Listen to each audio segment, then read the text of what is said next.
अर्धा तास तरी म्हणून तर निरोप द्या की तुम्ही सचिव म्हणून सभागृहात. ती कसली पद्धत पडावायचा आणि तू महापालिका लोकांना हात रोवता काय तुम्ही कुठे डॉक्टरचा चेहरा आहे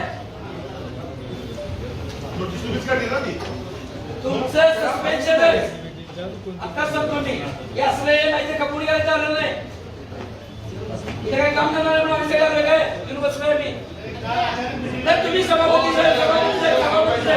तुमचं रे नगर सचिव लोक शिक्षण सभागृहात बसलोय सगळी बसले कारण द्या तुम्ही आता फक्त अर्धा देण्याचं कारण सांगा. त्याच्या मीटिंग मीटिंग चालू होणार आहे आम्ही कशासाठी निषेध करणार कारण सांगा फक्त. अशाच नवनवीन अपडेट्ससाठी डिजिटल कोल्हापूर चॅनेलला सबस्क्राईब करायला विसरू नका.